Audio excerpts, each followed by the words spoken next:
I think I've been a part of TYCA for about a decade or so now. I remember going to my first conference just a year or two after I started teaching at the two-year college. And at that point, the most valuable thing was just getting to meet other two-year college teachers and getting to learn all the cool things they were doing. And it didn't take very long until I started becoming involved in like regional leadership. And so hosting a conference and learning all the details that went along with that, starting to present at conferences, and then later I started to get involved in some national things, Best Article Committee, working my way up. So I guess the most valuable thing regionally and nationally is just the camaraderie.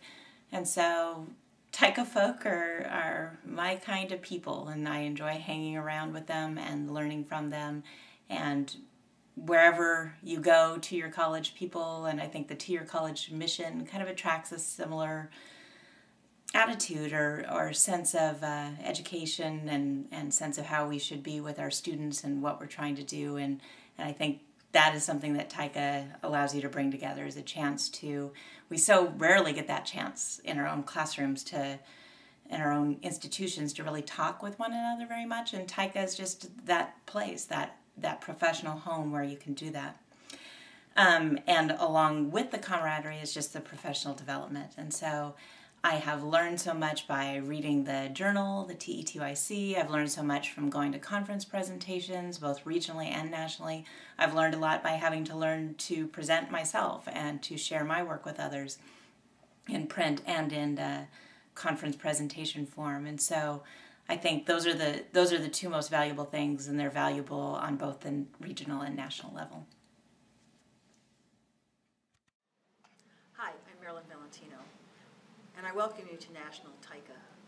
As a past TYCA chair, I visited many regionals, and I've always found something there that I could use in my classroom. It could be a new book, it could be an assignment, and generally it's someone new that I meet that becomes a fast friend for life.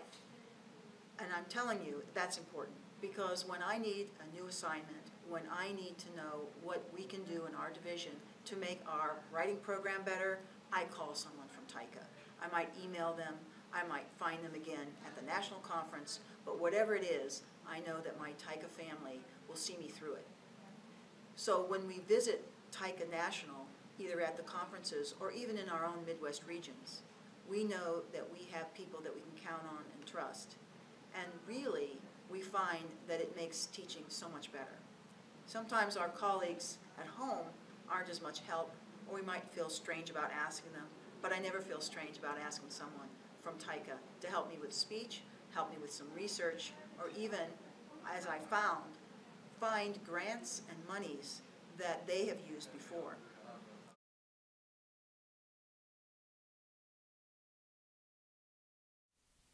That's a difficult question, but NCTE's formal recognition of National TYCA as a national coordinating body for the two-year regional associations in 1996, and the subsequent vote in 2001 that placed the TYCA chair on NCTE's Central Governing Board, these actions gave the two-year college English faculty a real voice in the national policy discussions that affect our profession, and honored the professional status of two-year college English faculty. Having said that, however, what still excites me most is the outstanding teaching and scholarship of two-year college faculty that I see demonstrated during breakout sessions at the Midwest Regional Conference of TYCA, a conference which I attend every year.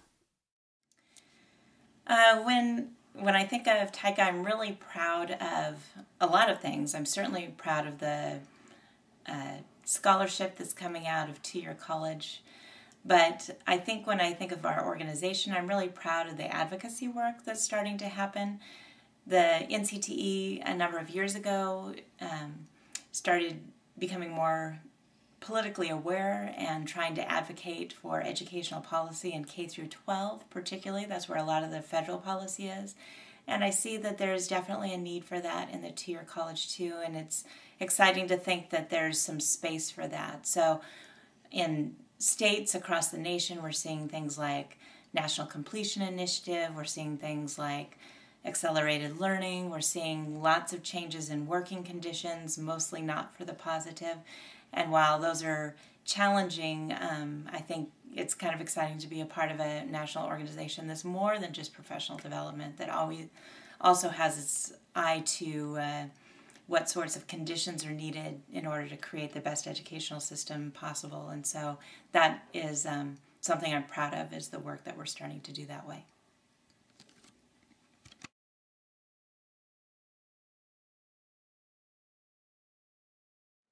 What I think is most important is a challenge coming up, is that with our decreasing budgets, as you know, we are losing full-time faculty, we're losing travel to go to conferences. That just means that we need to be more creative. We've done it before, we've had bad times, and we've come through them.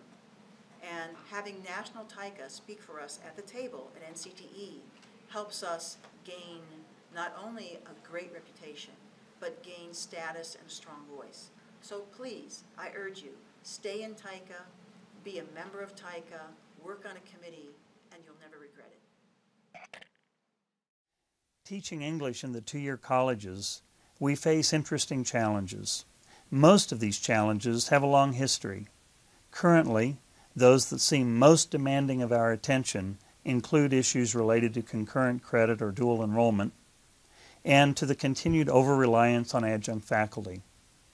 It seems to me both issues are driven by the desire to economize educational opportunities and by the difficulties of showing the general public what is lost by accepting these policies.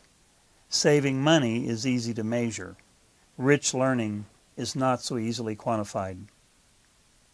Interestingly, the challenges we face are grounded in the history of teaching English. The problems we face today were present when NCTE was founded 100 years ago and are anticipated by the articles in the very first issue of the NCTE's English Journal.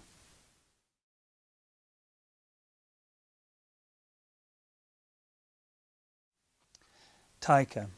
All the teachers in our association, we will need always to commit ourselves to sharing what we know about language.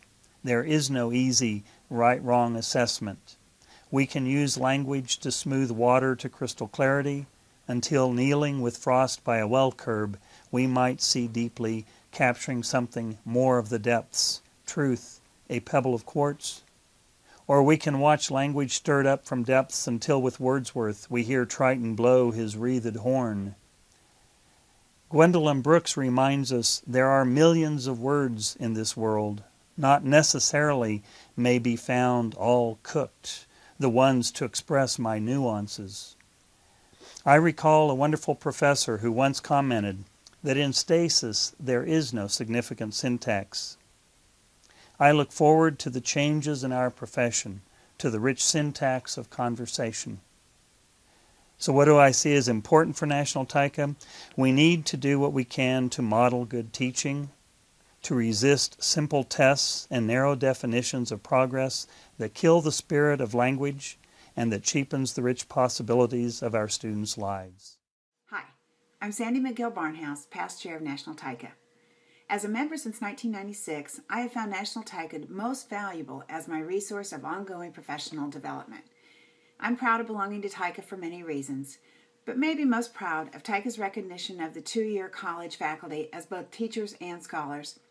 Two-year colleges face numerous challenges from all directions, but essentially it boils down to funding. While faculty cannot control budgets, those budgets control what we can do for our students. It is our challenge to ensure that sound pedagogy accompanies the cuts in our programs and the quickening races to graduation.